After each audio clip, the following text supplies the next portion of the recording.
A guru, is someone who removes darkness. The guru is not necessarily the person. It's the experience where light is reflected back into one's own being and the shadows are dispersed just like that, because there's nowhere for the ego to hide. There's no shadow needed. It's just illuminated with consciousness. And so all the issues or the challenges that might arise will be held in that light. My role is to hold space for you so that you can recognize your own power of awareness. And the safety of this space is giving you permission to get tender with yourself again, to get vulnerable enough to allow whatever needs to move. So if that's, a moment of emotional, vulnerability, like tears might flow or whatever, like my role is to hold space for that in myself, on my own mat at home, so that when I come here, I'm ready, I'm prepared, I'm ready for anything, basically. That's my role.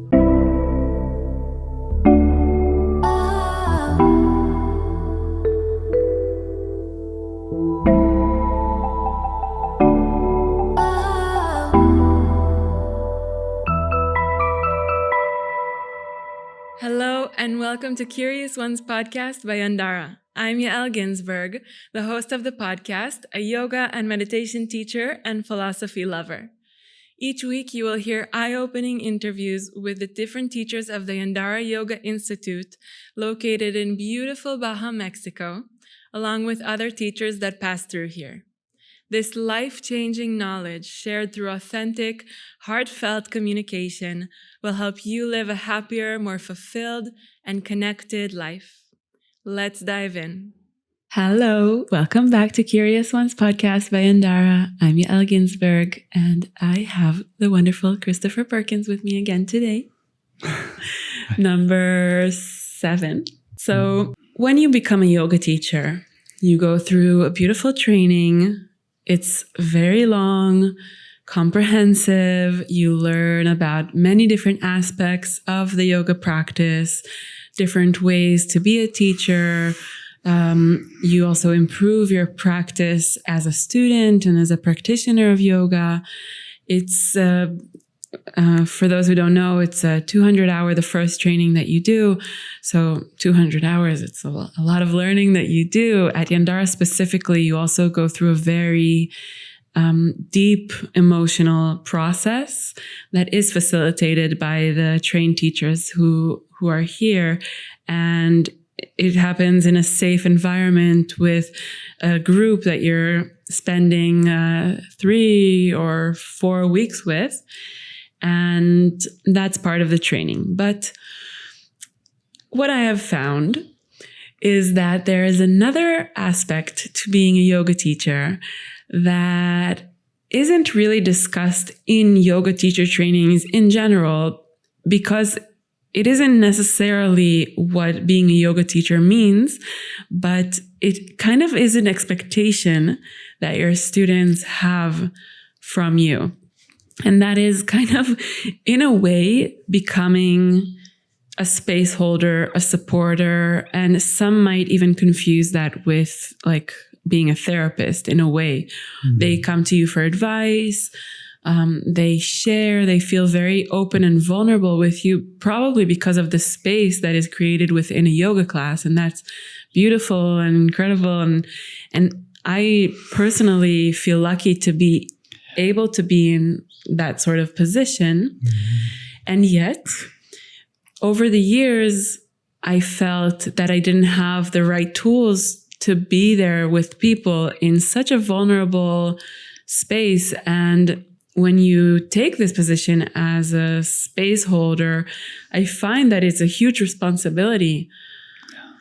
And I ended up I was here and I participated in the life coach training, and that gave me a lot of tools. But I thought today we could do like a masterclass or like a mini masterclass about how can we safely and respectfully be there for our students beyond the scope of a yoga class or a traditional yoga class. Mm-hmm. Yeah, that's such an important topic, and as there are many hundreds of yoga teachers, thousands of yoga teachers going out into the world every day to hold space. I think it's essential that we get to touch on this today because, my teachers, for example, they were only allowed, you might say, to be a teacher once they've been studying with their guru for 10, 15, 20 years. So only in the last maybe 20, 25 years has this concept of a 200-hour yoga teacher training come into existence. Really?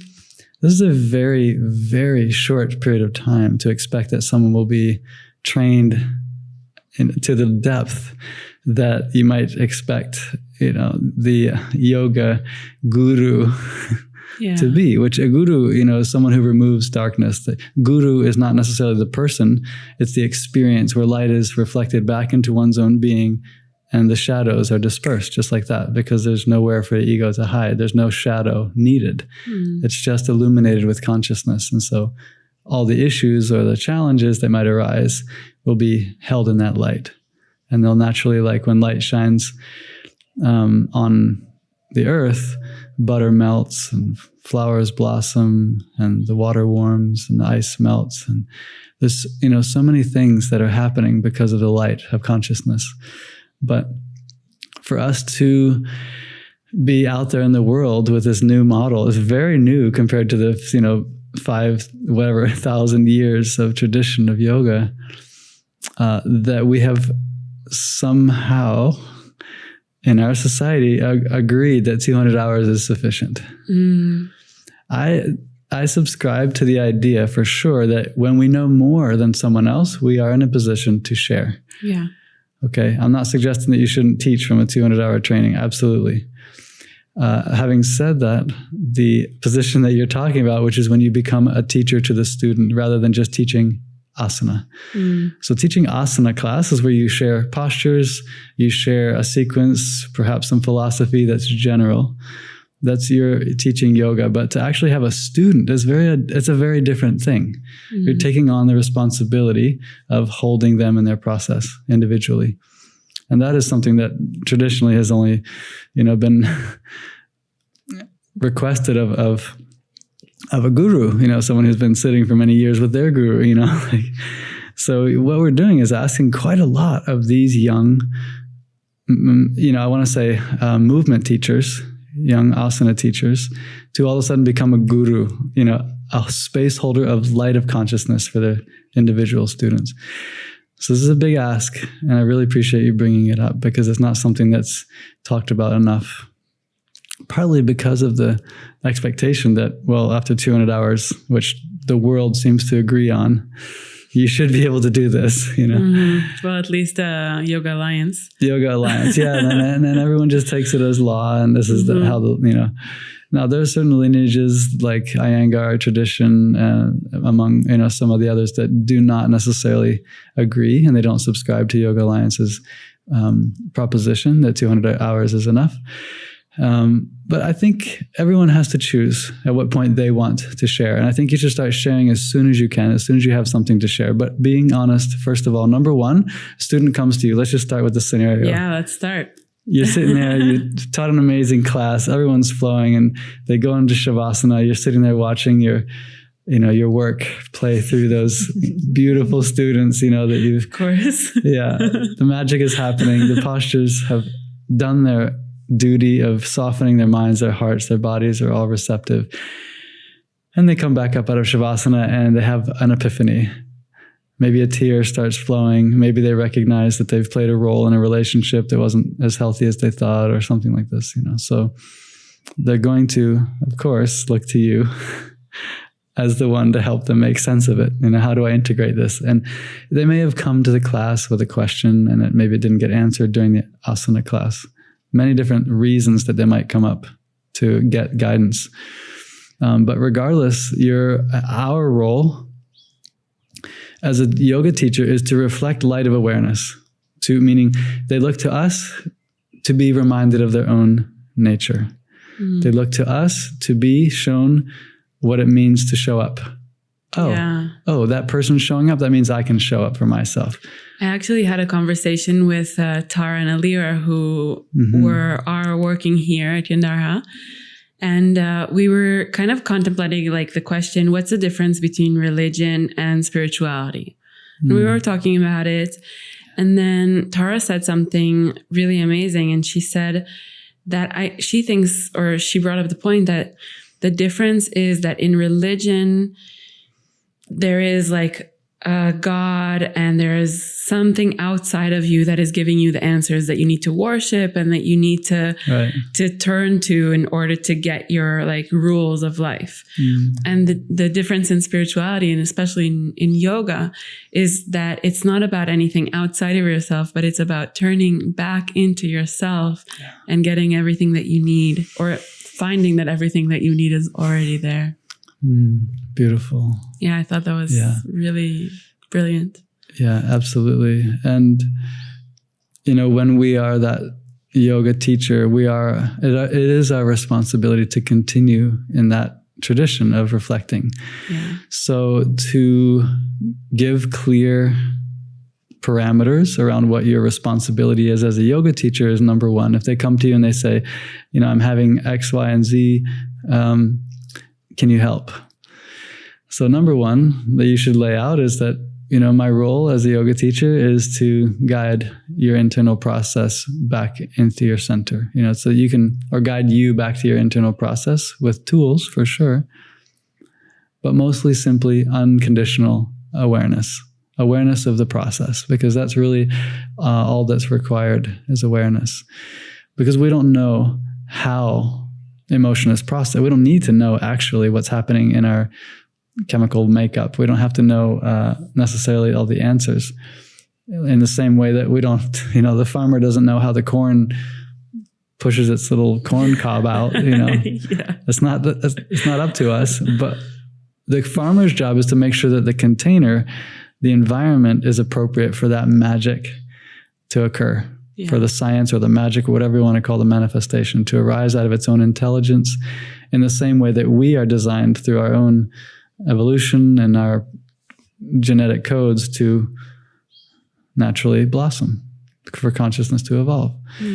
So for us to show up with the light of awareness is like putting the nourishment on the roots of the plant, making sure it has enough light.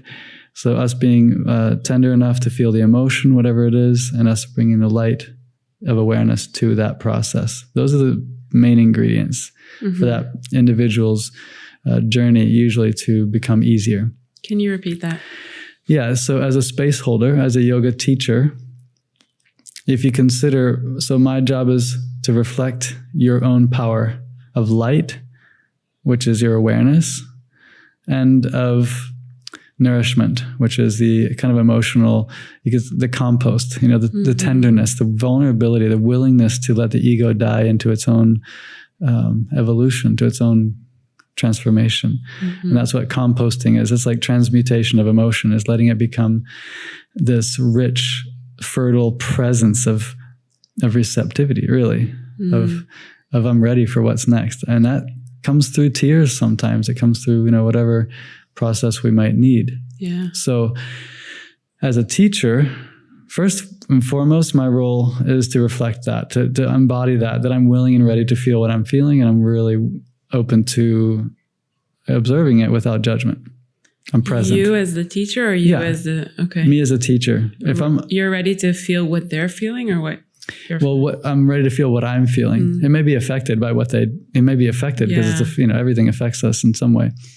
But what I mean is for me to model that, for me to say, I'm here in my own awareness, I'm here in my own body, I'm here willing to feel, to be present. But that doesn't mean that I have to take on an unrealistic credential, or a false credential, which is that they want me to be a psychotherapist, or they want me to be a life coach, or they want me to be some kind of physiotherapist, or, whatever it is. Yeah. So first, all three are expected. Yes. Yeah.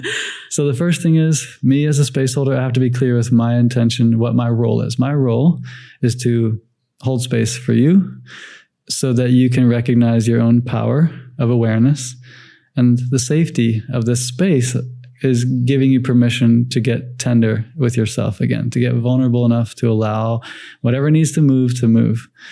So if that's, a moment of emotional, vulnerability, like tears might flow or whatever, like my role is to hold space for that in myself on my own mat at home, so that when I come here, I'm ready. I'm prepared. I'm ready for anything, basically. That's my role. My job is to be prepared for anything.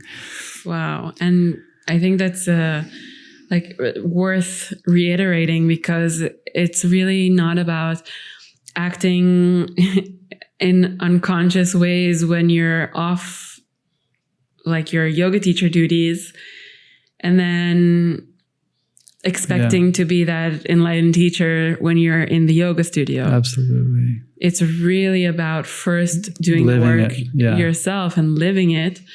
And then you can only be that for somebody else or model that. Absolutely. That's super important. Yeah. And when we're confident in our own capacity to hold experience without pushing or judging or trying to fix, we can offer that same energy to someone else's process. So we can help flavor the moment with, okay, this is what you're experiencing. I'm not a doctor. If it's a physical or a psychological thing, then number one, I have to let you know what my role is, my credentials. I'm not this, I'm not this, I'm not this. I am this. I'm a yoga teacher, and that means that I'm here to reflect your own power of awareness to help you experience it within yourself. Yoga means connection. Union with one's own experience allows us to expand beyond that, to know that we are one with everything, but first internally. So number 2, I'm going to give these little numbers. Great. I like steps, clear steps. Yeah. Number 1 is to be clear what my credentials are and what they aren't. Number 2 is to make sure that you have perhaps checked with someone that maybe does have the credentials. For example, if someone comes up after class and they say, I have this condition, I'll use a physical condition, for example. They come up and they say, I have degenerative disc disease in my back, and what do I do with that? Because, I should be doing yoga, right? Yeah. But I keep feeling this pain in my back and da-da-da-da.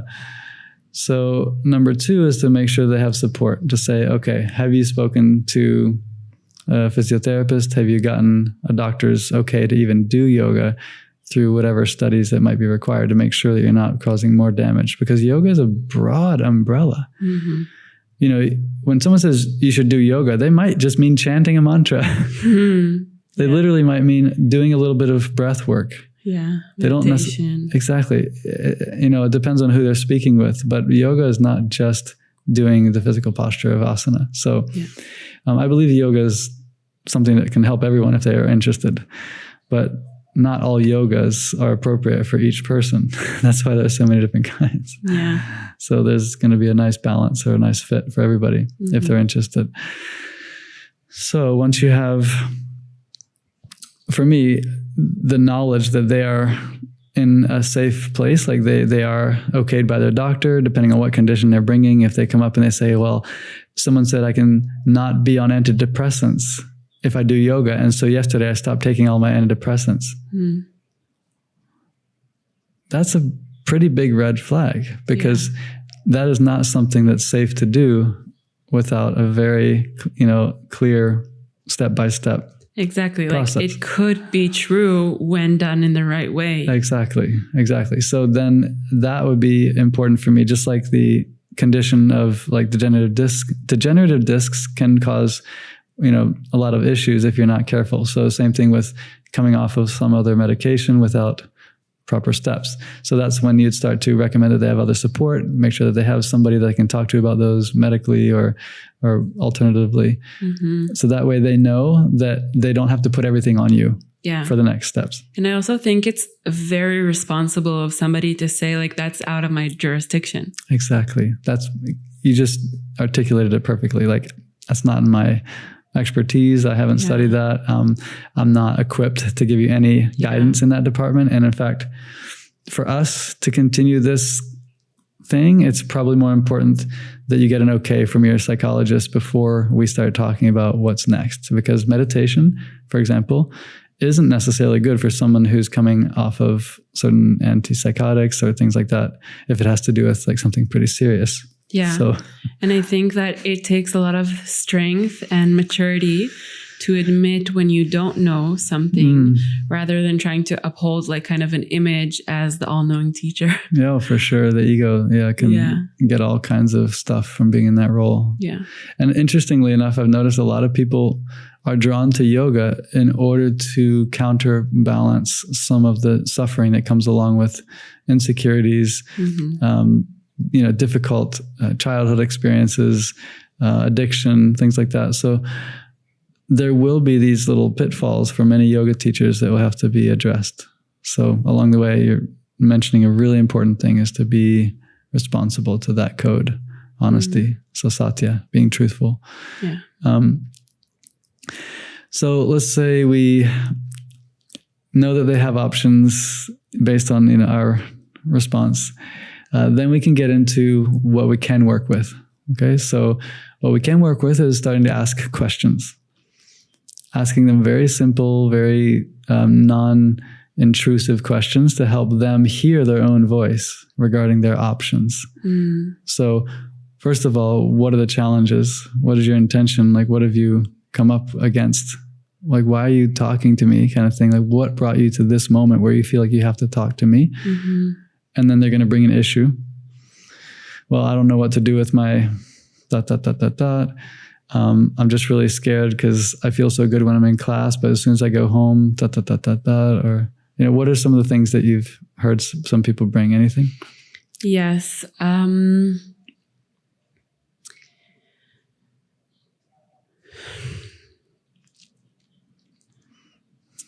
Things about work. Let's take that example. Okay. Like challenges with work, being very stressed at work. I'll give an example of somebody specific. Like the people that I work with, I don't really vibe with. I'm very stressed. I have a lot of responsibility. I have a lot of pressure on me. I support a family. Perfect. Yeah. So for them to feel heard, number one, doesn't require you to have a solution. That's very important, that they're going to share something. And a lot of times, like you mentioned, the ego is going to want to come in. It's called ahamkar. Ahamkar is the part of our ego that's specific to taking credit. And it tries to create situations where it can build up, a pot of gold. Oh, I get a nickel for every time I had the right answer and things like that. So, so the first thing is just to acknowledge, for me, is, okay, yeah, that sounds really challenging. I can see how that would be challenging. And that's enough to make sure that they're heard, to make sure that you can obviously be specific. Like, yeah, that must be really hard to have a boss. Just repeating that situation is something that you understand. You can hear it. To have a boss or to have colleagues that you're not vibing with is something that makes a stressful situation. So yeah, it's understandable, for example. So to be really simple, you can just ask basic questions like, how long has it been going on for? Oh, years. So this is not necessarily that you need that information, because you're not going to have a solution. It's not up to you to have a solution. You're getting them to elicit a picture in their own mind of how serious the situation really is. That is brilliant. You're getting them to elicit a picture in their own mind. Yes. Because it's so true. When you're in the problem, it seems like everything might be messy and like you might even be so zoomed into something specific that you miss the whole picture. Right. So getting them to kind of like verbalize and create an image. Right. Flesh out the whole scenario so they can see it from exactly like a picture. You see it. You can see the whole thing. Interesting. And what that does is it starts to create motivation inside of them to actually look for the next step. So once you have them really see, wow, this has been going on for this long. And before we go on to that, what would be more questions that you would ask? How often do you notice it during like how often does it happen? So if it's been going on for 2 years, okay, but how often do you actually notice it happening? Oh, every day? Okay, wow. And how many times a day would you say it's kind of occupying your mind? Things like that. So you're really starting to get a picture of how substantial it is. And if they say, oh, it just happened yesterday for the first time, you know, and actually I haven't thought about it much since then it's like, okay, let's move on.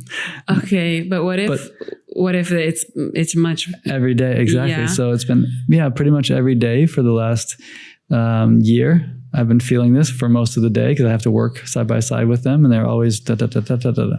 So this is when it starts getting really interesting because obviously this is a situation that they are choosing to be in. Would you ask like questions about how it makes them feel and how stressful does it make them, like stuff like that? Mm-hmm, exactly. So what do you actually feel when you're in that situation? This can start to open up another layer of potential for interaction. So you can go much deeper if you start asking them about their feelings and about what the emotion is that's brought up. For me, I've done a lot of counseling and a lot of training for coaching and communication trainings with NVC and a Satya practice of sharing the experience of sensation and linking it with stories and kind of gaining perspective so that we can do some inner child meditation that's really healthy.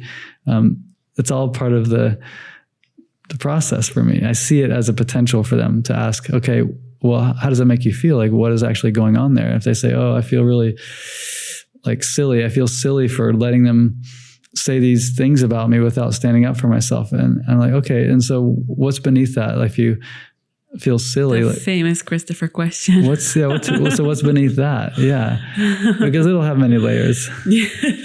So this is one direction. You can definitely go there. But if you don't feel capable or interested or that you have time, that's another thing, is making sure that there's an appropriate time frame for you. If you don't feel like you have time, before we ever get into this, it's important to set a parameter that they know what to expect.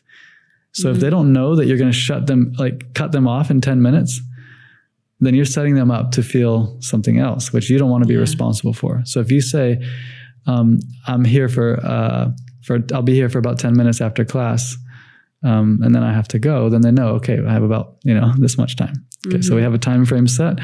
And then if you check in with them and you say, hey, in order for us to go deeper into this, I'd like to take a little bit more time. I only have about 10 minutes right now. Is this something you want to talk about? And if they can say, oh yeah, I'm good, and just let me know, then they're set up for success, and they'll know that if you say, okay, we just have I have to get going now, then you're good. You've created safety in container for that. So safety in the container is super important. There's clear understanding what to expect. Or you say, let's connect by, another means. I do have coaching sessions and we can talk about this another time, or I can send you to my friend who actually does counseling, blah, blah, blah, options like that. So say we're continuing and we want to keep it pretty,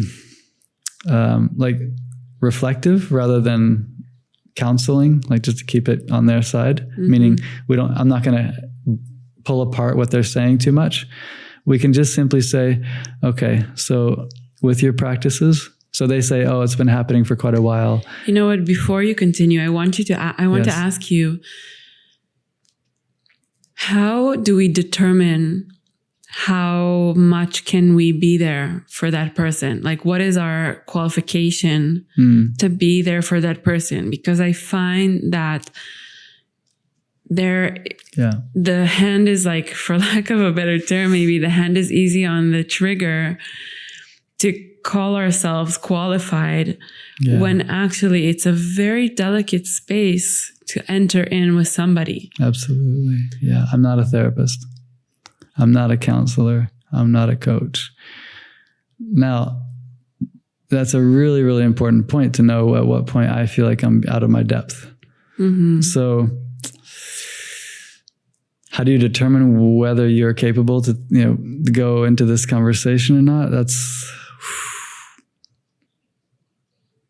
If you're feeling your body, if you're present and in your center, it will, for me, it's generally pretty clear.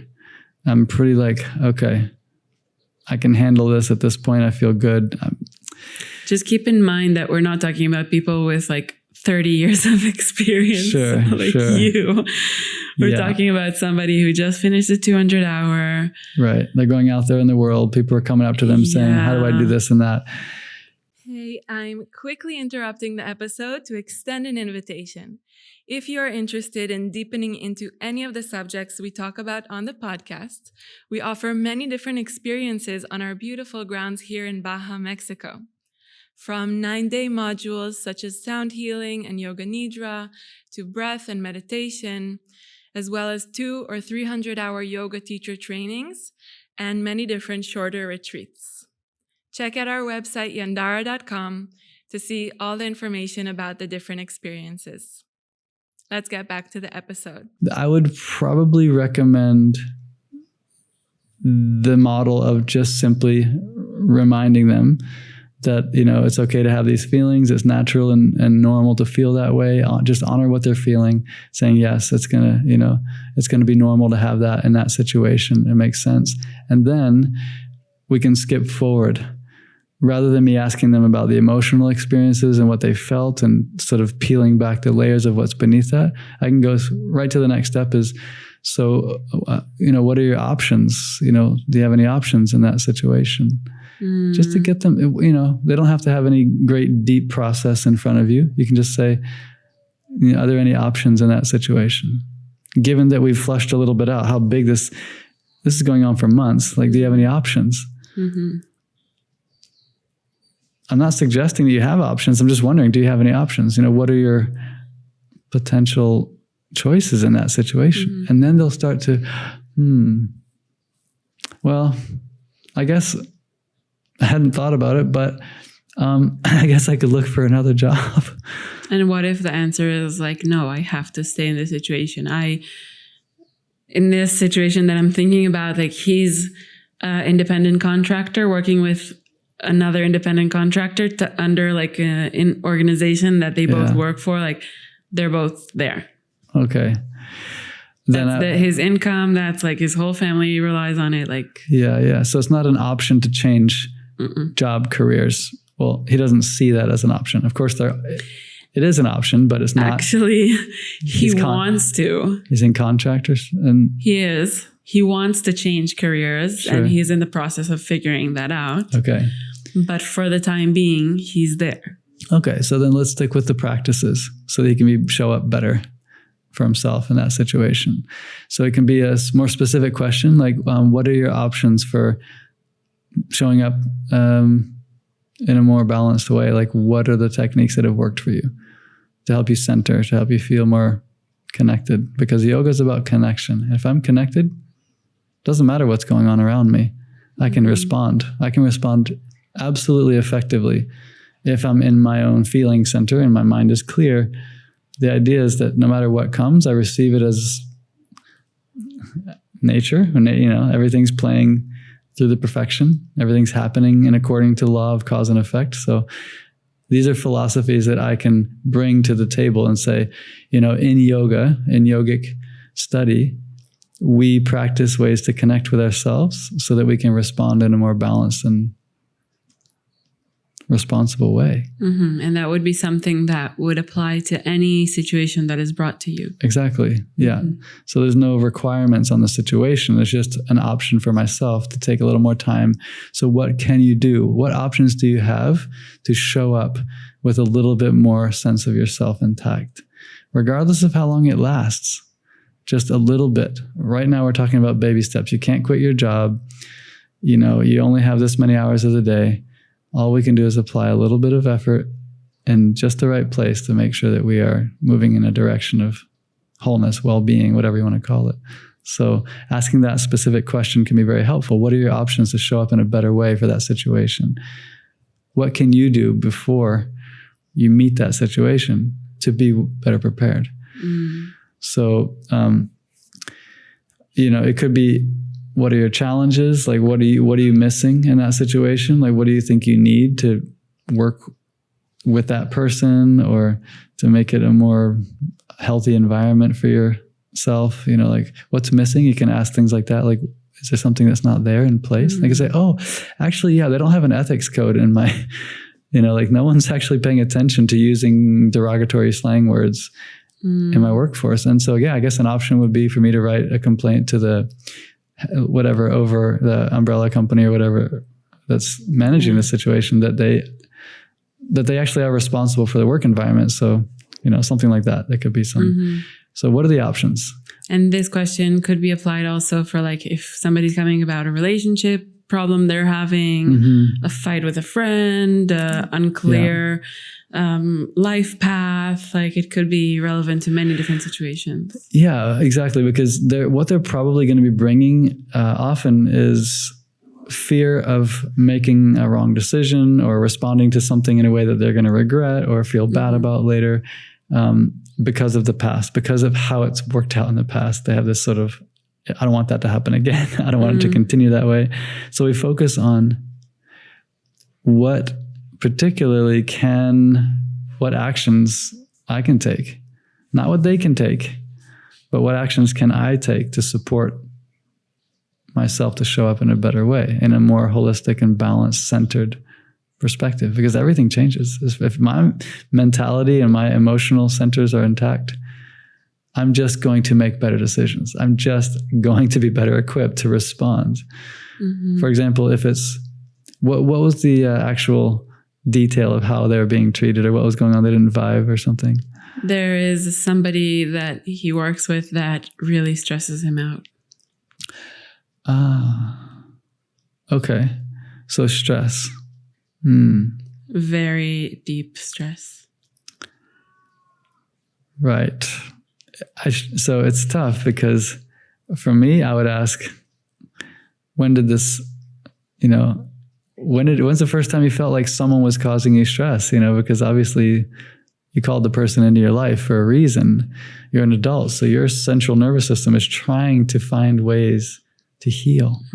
It's looking for any opportunity to bring the unprocessed beliefs to the forefront so we can investigate. Is this still true that I should have to stay in situations that I don't necessarily want to be in? Yeah. I think I but I know that's not where we're going with this. That's an advanced layer of therapy. Absolutely. That would be the right way to go. Ultimately, think, for sure. yes. I think maybe just as like leading kind of guidance here, we can understand that we can direct the view of the person internally rather than the external situation. Exactly. Yeah, that's the whole point. The whole point is to reflect that our internal world is where the magic happens. Yeah, so as when we make the concerted effort to almost like a stubbornness, like it's not about them anymore. That's yoga. For right now, I'm going to connect with myself because I'm the one that's holding all this stress. And if I get angry about the situation, it's like lighting myself on fire and hoping that the other person gets annoyed by my smoke. That's not going to end up well. I've used this analogy so many times because people hear it like, why would I want to be lighting myself on fire every day and expecting someone else to get annoyed by the smoke? Like that doesn't make any sense. So if I can address the condition that I'm in with loving awareness, with breath techniques, with physical embodiment practices, because the sensations of dis-ease are calls home. There are ways to get our attention back into the space of presence. So if we're feeling uncomfortable, if we can orient ourselves towards it rather than away from it, then we start to heed the call. We start to actually respond to that need, which is manifesting in a sensation or an emotion or a negative thought loop or whatever it is. So all of it is help. Our nervous system is so wise. It knows to make us feel awkward when something's missing, when there's a gap between our consciousness and our experience. So bridge the gap, mind the gap, whatever you got to do, return home.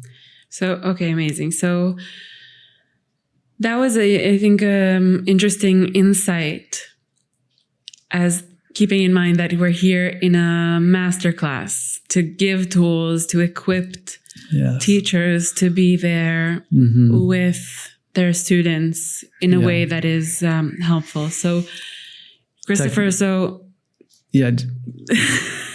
before you continue, so what I want to add on to that is that in order for grounding, in order for reintegration of consciousness, body, mind to occur, we can look to any of the numerous breath and physical practices and meditation practices that we've been given through yoga training.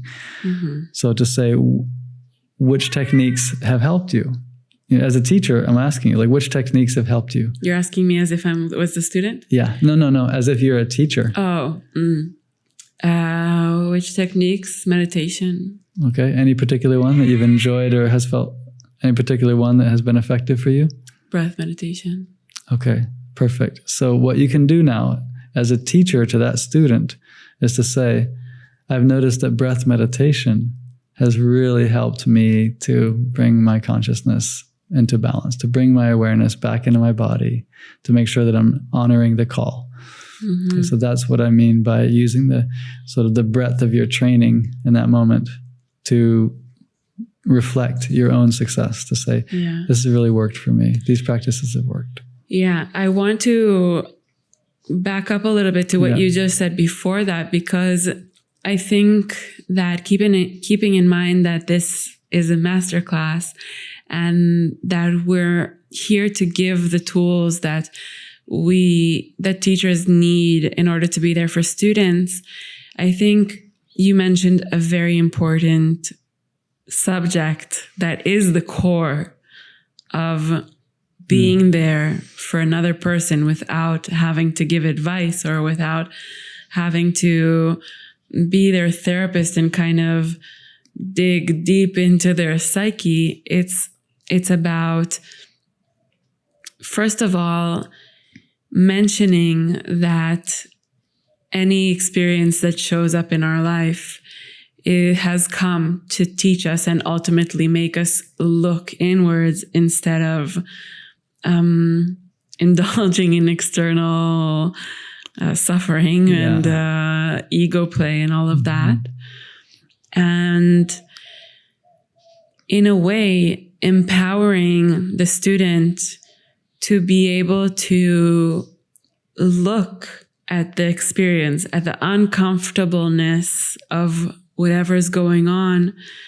And, you know, just the fact of going outside of blaming the other person for the situation and learning to find some sort of gratitude for it and some sort of realization that whatever has happened for my good and for my evolution. That is something that a good teacher, I would say, is able to point out for the student. Yeah. Brilliant. And that concept, just so people understand, does not mean that we need to agree or condone or sponsor behaviors. You know, when we say, oh, it's been that experience, whatever they did has helped me to grow, that is not to condone a certain type of behavior. It's not to say, oh, let them keep doing that to me, or that, you know, we should try to get people to do something or let people continue patterns. That is not what we're talking about.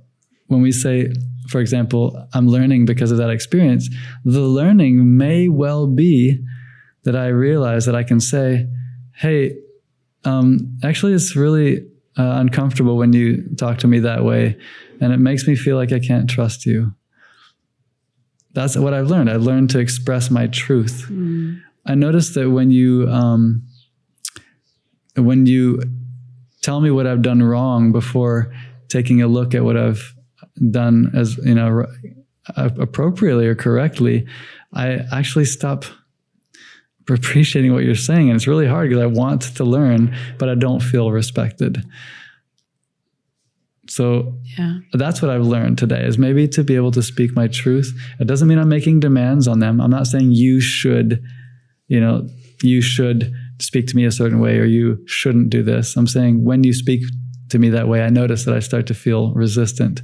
Yeah. And they can do with that information what they want. Exactly. I just mean that this is an example of how we can learn from every single event without meaning that it's correct or good what they're doing. Or that we need to take responsibility for what happened because we needed to learn from it or something like that. Right. Exactly. Yeah. It's not about blame. It's not about making right or wrong. It's just about acknowledging the opportunity that we can choose to be a student in life. And that is when everything starts to brighten up. Yeah. Rather than start to, other things, blame games and all that. So yeah, or victimhood and all of that. Yeah. Exactly. Okay, so you mentioned also offering up different techniques that have been helpful for us. I think that's a wonderful thing that we can do. So again, sharing things that have helped you along the way is not telling them what they should be doing. Exactly. Yeah. And you can also recommend texts or certain practices or podcast or teacher video like practices. Our podcast. Like our podcast. Exactly. Things where they can gain confidence. Yeah. To go into that place of presence. Maybe that's not your specialty to do transformational breath work or something. Maybe you've benefited a lot, but you're not a teacher of it. So you can say, hey, check out, this practice called transformational breath. There may be a facilitator in town this weekend. I know him and he's great, like that. So you can give this sort of, we are a web of healers. We're healing ourselves and we're hoping to support others to do the same. So if you have someone in mind, always bring, to mind those ones that have helped you. Yeah. To pay it forward. Like my teacher, for example, when people ask me, I want to do Vision Quest at this, level and and I say, well, my teacher, John Milton, for example, has been an incredible guide along my way. And I also say, I also do lead Vision Quest. If you're interested to take one with me, then just let's, get in touch. But to make sure that we honor the highest form of what's offered as best we can, that will definitely create safety, because then they know that they have options. Wonderful. Yeah. What else can we do in that space? We can release ourselves of responsibility, by reminding them that, that I'm here for you as a space holder, but I don't have the ability to heal you or fix you. Just to say these things, as they continue to go deeper, that you're there when you need them as a space holder, and that's all you can do right now. Let's see, what else can you do in that situation? You can always ask if there's anything else before you cut them off, because what I've noticed is sometimes we go through something and then it's like, oh, we've got somewhere, but okay, now we're done. What do you mean? Like with a session, with a discussion, or something like this. If I've been sitting with someone and this wave that we've just ridden about getting an aha moment, or we've gained some perspective or something like that, if we have time, I always like to hear, is there anything else before we complete our talk? Because then it's on them if they didn't say something. If they leave the situation saying, oh, but like they can get into their head about maybe not having shared something, or that they didn't ask something or whatever. So I like to complete the sessions with, is there anything else?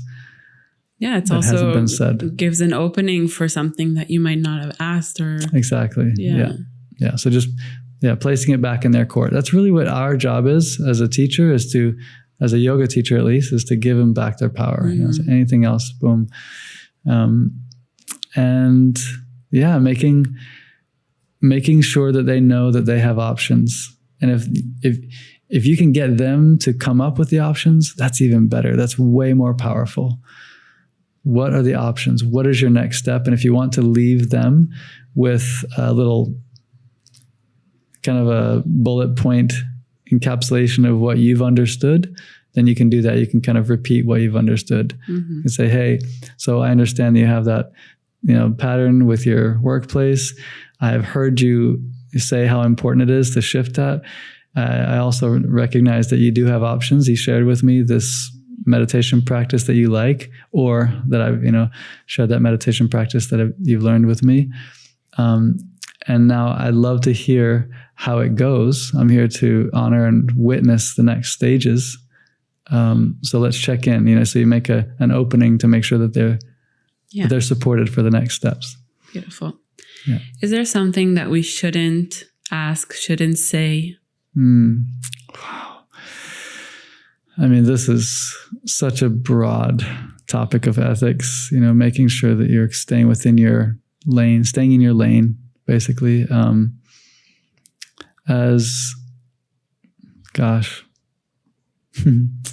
Getting into people's personal lives and asking them about personal things, that's very slippery.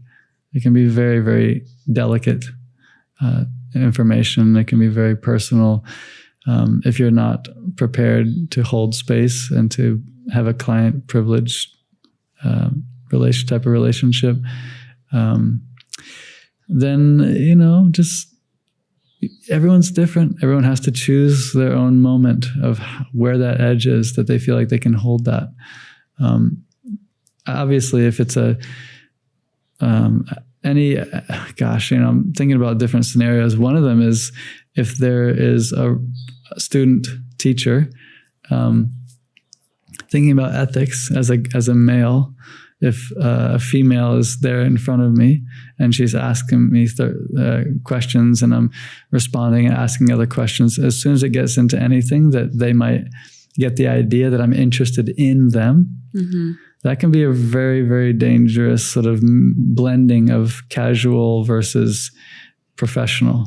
Yeah. So being watchful of questions that are about them, as a person rather than about the specific situation that they're having a hard time with is important, because people take things in very unexpected ways.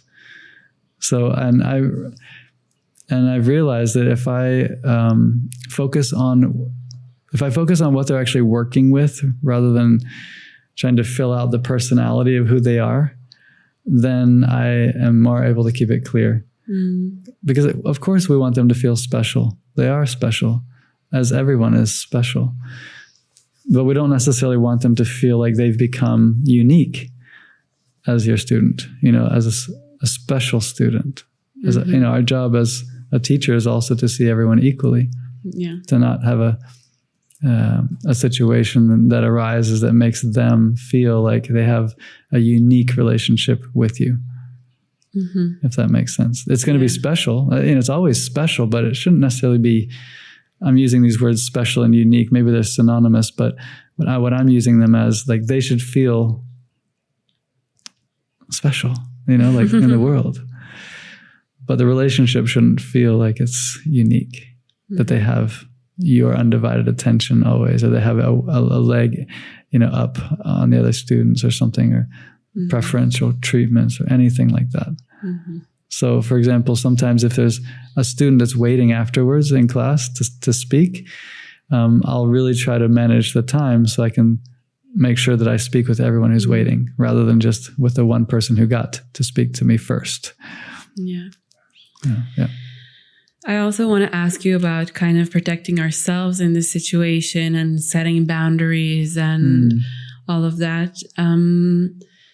This is something that I was thinking about personally because let's say you are a yoga teacher and a coach, and then somebody comes with you and you have like 2 hours after the class that you have nothing planned. So you can sit with them, but it's also something that you get paid for.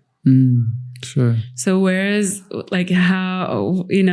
line of like just having a conversation with somebody and giving your knowledge, which I'm always happy to do, and I do many, many times. And between protecting yourself and offering and realizing that, protecting your energy, protecting your time, protecting your resources. And so on. Yeah. Yeah. You have an abundance of energy until you don't, and that's important for each one of us to recognize where that line is. And it's a very, very tricky world to navigate with money, with placing all of our financial stability into a service such as yoga, or such as, healing modalities of sharing. You just have to trust that in that moment when you feel like I'm extending beyond what I feel is abundantly available, then you can communicate that in that moment to say, hey, I feel like we're getting into a coaching session. Right near the microphone. Yeah. I feel like we're getting into a coaching session, or something like that. So if I feel like, okay, this is stretching my threshold, it's not really something that's going to feel good afterwards. Then that's just a matter of sharing your truth and learning how to express truths in a way that's putting them into the power position again, to say that they actually have the power. If I say, hey, we need to stop now because this is my therapy practice that's different than, so I'm noticing that I'm not, let's see, how would I express that? I don't usually do this. So I'm trying to come up with in a hypothetical situation. I would probably say something like, hey, I actually do this professionally. I do coaching and I do reflective modeling of, or something like that for psychology and things like that. And I feel like we're getting into that domain right now. And I was wondering if it's okay if we set up a session, because I'd like to set it up appropriately. Mm-hmm. And they can say, oh yeah, totally, I'd love that. Or they can say, well, I don't have any money to do that. And they could say, oh, it's okay. We can just, we can talk about this topic right now. Or you can say, you know what, get a job. Oh my God. Just joking. You know what I mean? Sometimes I have to make, jokes about these things. Yeah. Because money is such a weird thing, it really does. It does pose an interesting third ingredient when we're basing our security on a healing modality, which is something that's so sacred. So it's not easy to navigate that. Mm-hmm. But I hope that gives you some support to communicate that we're getting into something that I do professionally. I'd love to have a session. If you're interested to go into this in a nice container, we can set it up. Yeah. Something like that. Very nice. Yeah. Yeah. Maybe just for closing off the conversation, how would you leave the student with motivation and hope and energy to solve their problems? Yeah. So I love to get them to describe exactly who they are right now, having taken the time to address and understand how they're empowered in the situation. So just asking them, so how do you feel right now, having talked about these things and having brought up some options that they can articulate so clearly, once again, witnessing themselves as a powerful being and not as a victim or as a blame game situation. So they walk away with that kind of resonance in their mind and their heart that, oh, actually, I am the one I've been waiting for to figure this out. I just hadn't realized it yet. Yeah. So get them to rise up. Beautiful. That's the magic. Yeah. Beautiful. Yeah. Anything else you think is important to share? Be honest, be present, take care of yourself. When you go into a class, make sure that you're in your most receptive and nurtured state so that you can give what you have, the best of it, to your students. And I love the idea of making sure there's time after the class. So it's not rushed. So there's integration time, even if it's 5 minutes, something that you can at least usher them, out into their day. So you don't just disappear and they're just rolling out of Shavasana and the teacher's not holding the space anymore. So I completely agree with that. Yeah. Yeah. I think it's an important topic that we've discussed today, and I hope that people can write questions about clarifications they need. Real life situations are much easier to respond to than sort of general hypotheticals. So if anybody does have any questions about a particular incident or how to deal with a certain situation, please mention it in the comments and let us know how we can better serve you. Definitely. And I think that it is important to have like teachers that you learn from as a teacher for when a situation comes up that you don't know how to deal with, to get their advice on it. So absolutely. How can people like find you? What would be the best way if somebody wants to speak with you personally? So I'm checking Instagram messages every day, basically. So if you go onto it's Shane Christopher Perkins, and just send me a direct message if that's what if that's what's required. And I'm happy to respond like directly. Also email is something that you can reach out through. It's interesting because I just got a WhatsApp message from a friend who was going through a very similar situation where she was teaching and something came up with one of the people there at the class. And so she reached out and we had a discussion about it. And I'm happy to hold space for those because, once someone has come through this field for me, I'm a lifetime servant of that student. So as best I can, if I have time, I will show up to support you. Incredible. Yeah. Christopher, thank you so much. Of course. It's a pleasure as always. Thank you. May we all continue to be receptive to the divine in each and every one. Amen.